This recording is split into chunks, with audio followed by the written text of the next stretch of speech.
Chai vit dans cette maison d'une seule pièce avec 9 membres de sa famille.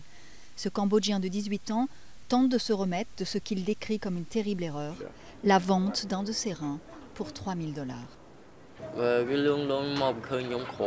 Une responsable est venue pour me persuader, car elle savait que nous étions très pauvres et que ma mère était endettée.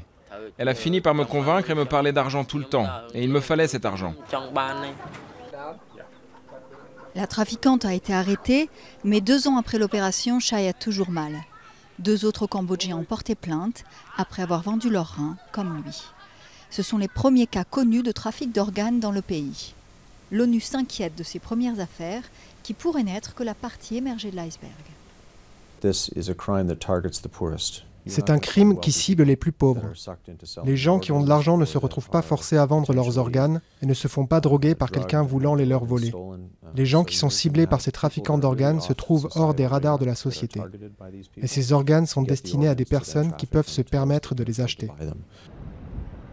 Chai a été emmené en Thaïlande voisine pour l'opération. L'hôpital n'a pas pris la peine de vérifier s'il faisait partie de la famille du receveur.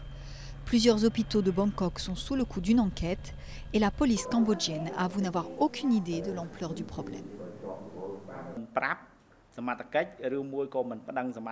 S'ils ne nous informent pas et ne portent pas plainte auprès des autorités, nous ne savons rien du trafic de reins. Mais nous pensons qu'après cette affaire, nous découvrirons d'autres affaires de trafic de reins à Phnom Penh et dans la province frontalière.